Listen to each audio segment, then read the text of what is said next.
The afternoon had been moving slowly, stretched thin by heat and drifting insects, when the girl first noticed the shape in the grass. At a distance, it blended into the pale gold around it, a low curve of fur and shadow that could easily be mistaken for rest.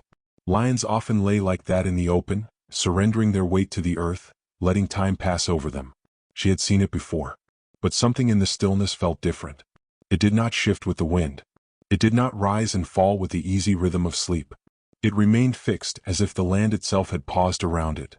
She stopped walking without realizing she had done so, her feet pressing lightly into the dust, her breath slowing as her attention narrowed. She watched for several long moments, waiting for a flick of an ear, a roll of the shoulder, any sign of ordinary life. Instead, she noticed the faintest movement along the lion's ribs, shallow and uneven, as though each breath required careful effort. The grass beside its muzzle trembled slightly, stirred not by breeze but by warm air escaping its lungs.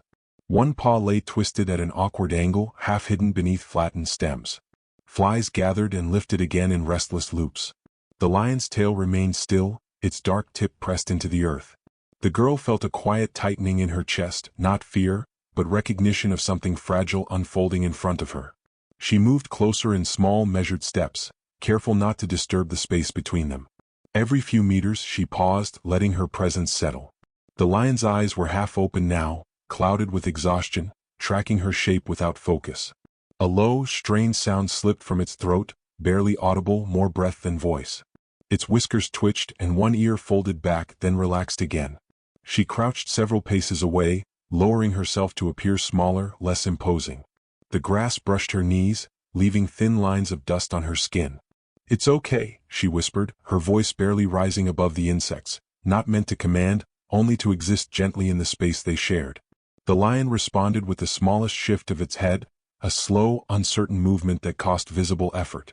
Its chest stuttered once, then resumed its uneven rhythm. Sunlight slid across its coat, revealing patches dulled by dirt and fatigue. A faint tremor passed through its flank, then faded. The girl remained still, hands resting loosely against her legs, watching, breathing with the animal without matching its struggle. Somewhere beyond the grass, distant birds lifted and settled again, and a breeze traced soft paths through the savanna. In that suspended moment, between motion and rest, between strength and collapse, the fragile thread of connection held quietly, shimmering like heat above the ground. By the time she returned, the light had shifted, leaning softer against the grass, and her footsteps were no longer alone. Two local wildlife workers moved beside her, their pace unhurried, their voices kept low even when they did not speak. They carried only what was necessary, nothing that clattered or shone. Their presence did not press forward into the landscape but seemed to settle into it, as if they were learning its rhythm before asking anything of it. The girl walked slightly behind them now, her eyes fixed ahead, searching for the familiar shape in the tall grass. When it emerged again, unchanged in its quiet collapse, her chest loosened and tightened at the same time. The lion still lay where it had been, its body stretched along the earth, its breathing faint and irregular, its outline softened by dust and shadow. They stopped several meters away and waited. No one approached immediately. Time was allowed to exist. The lion's eyes opened a little wider, following the movement with slow, uncertain focus. Its head lifted barely an inch, then dropped again, the effort too great to sustain. A low, broken sound escaped its throat, more vibration than voice, fading quickly into silence. One of the workers knelt, placing his hands loosely on his knees, making himself smaller. "Easy, boy," he murmured once, barely shaping the words, then said nothing more. The lion responded with a slow blink, one eye closing and reopening as if testing the light. Its whiskers quivered, and its jaw shifted slightly, as though adjusting to an invisible discomfort. A thin line of dust slid from its cheek when it tried again to lift its head, muscles trembling under strained skin. The girl watched every movement, every hesitation. She noticed how the lion's breathing deepened briefly when they remained still, how its shoulders softened when no one advanced. Flies drifted away and returned. The grass whispered around them. One front paw curled inward, then relaxed, then curled again, a small unconscious response to pain. The workers inched forward only when the animal's gaze steadied, their steps separated by long pauses, their bodies angled slightly away to avoid direct challenge. Each meter closed was earned through waiting. When the lion let out another soft sound, rough and incomplete, one of them stopped instantly, lowering his eyes. "You're safe," he said quietly, more to the air than to the animal. The distance between them narrowed until they were close enough to see the shallow rise beneath the lion's ribs, close enough to notice the faint moisture at the corners of its eyes, not tears, but the natural response of a body under strain. The lion no longer tried to lift its head. Instead, it rested it fully against the earth, blinking slowly, its gaze moving from one human form to another without panic. Its tail gave a weak, uncertain flick, then settled.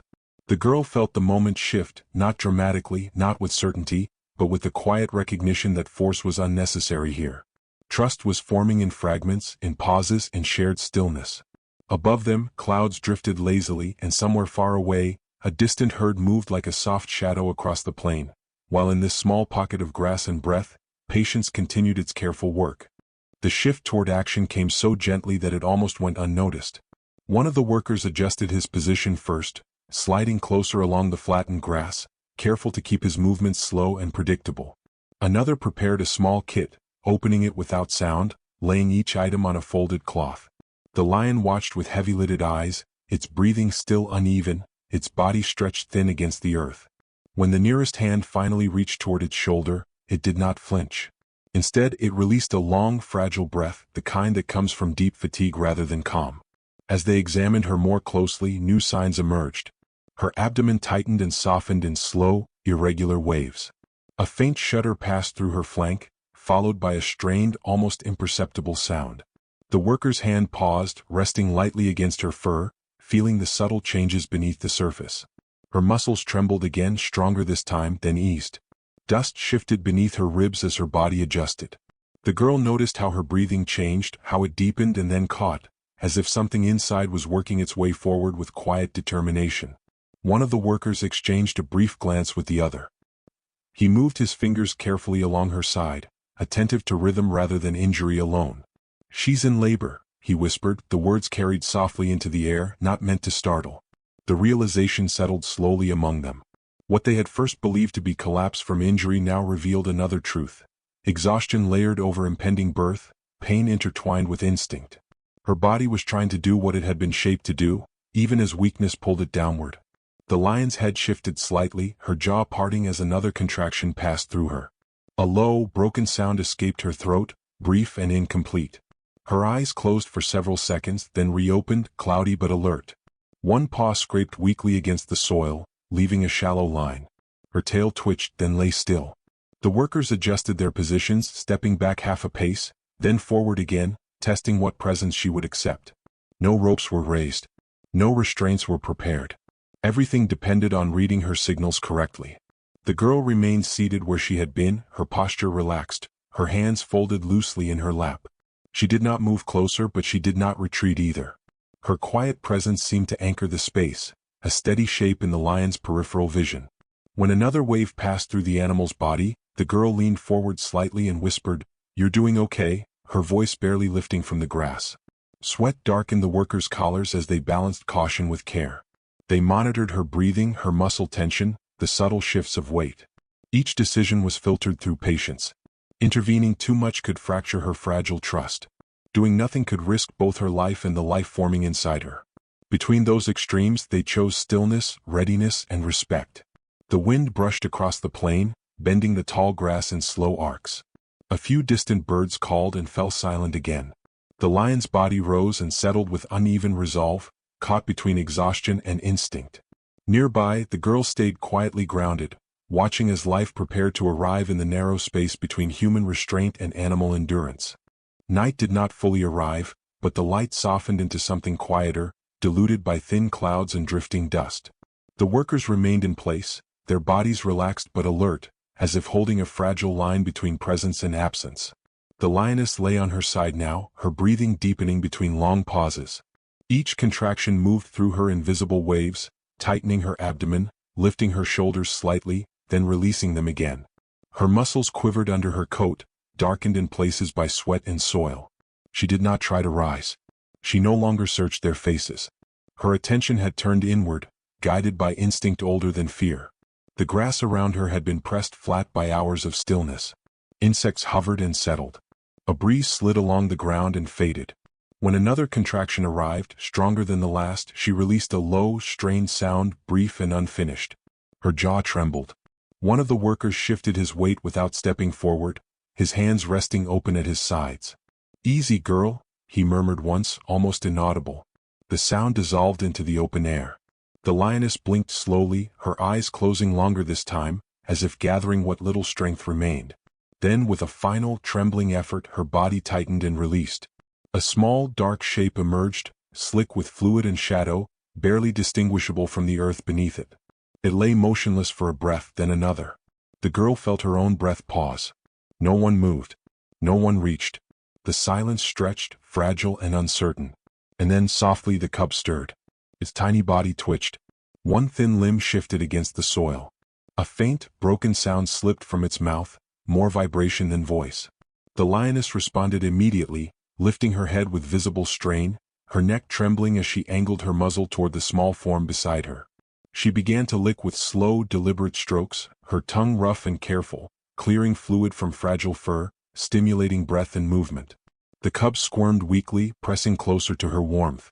Moments later, another small shape followed, arriving quietly, welcomed by the same patient attention. Her breathing remained uneven, but her focus sharpened. Each movement was precise, purposeful, guided by instinct rather than strength. The workers exchanged no words.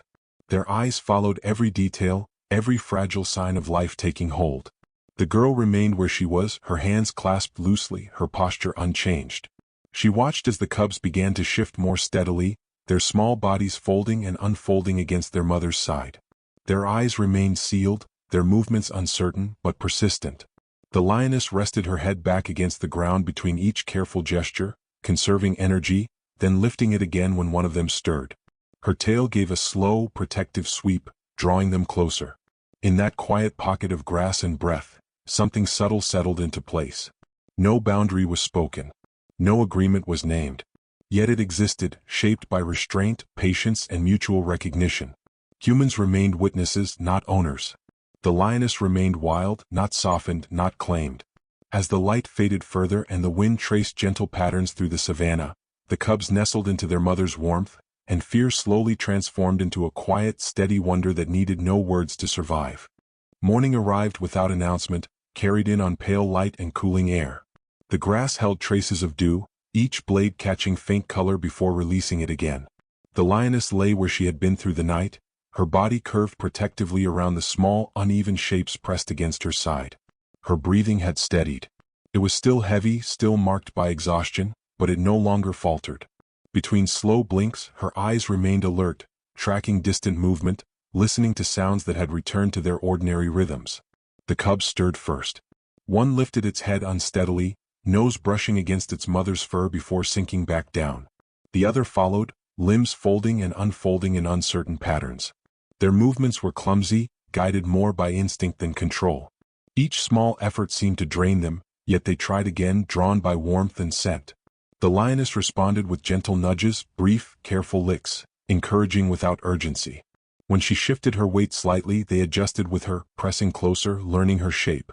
After a long while, she began to prepare herself. Her front legs extended slowly, muscles tightening and releasing as she tested their strength. The first attempt to rise ended in a pause, her body hovering inches above the ground before settling again. She remained still, breathing through it, gathering what remained of her energy. The workers watched without moving. The girl leaned forward slightly, hands resting against her knees. "Take your time," one of the workers whispered, more habit than instruction, his voice dissolving into the open space. On her second attempt, the lioness pushed more firmly. Her shoulders lifted, then her hips followed, and she rose into a standing position, unsteady but determined. Her legs trembled, adjusting to the weight they had not carried for hours. She stood there for several breaths, head lowered, eyes half closed, allowing balance to return. Beneath her, the cubs shifted in surprise, then gathered themselves. One stumbled forward and bumped gently against her leg. She responded by lowering her head and touching it briefly with her muzzle, steadying it. Slowly she turned toward the open plain. The horizon stretched wide and quiet, washed in early light. With small, deliberate steps she began to walk. Each movement was careful, measured. The cubs followed in short bursts, stopping, starting, regaining their footing, then pressing on again. When one lagged, she paused without looking back, waiting until its small body reached her side. Her tail swept low, guiding, protecting, drawing them into her shadow. The humans stepped back almost without noticing they were doing so. Their presence loosened from the moment, returning gently to the edges of the landscape. The girl watched until distance softened the details, until the golden shape and its two smaller shadows blended into the tall grass. She carried no triumph, no sense of possession, only the quiet weight of having witnessed something fragile pass safely through her hands without ever belonging to her. The savanna resumed its slow breathing. Insects rose and fell. Birds crossed the open sky and vanished. Wind moved through the grass in long, unbroken waves. Somewhere beyond sight, a lioness and her cubs continued forward, and in their wake the land closed softly behind them, holding the memory in silence.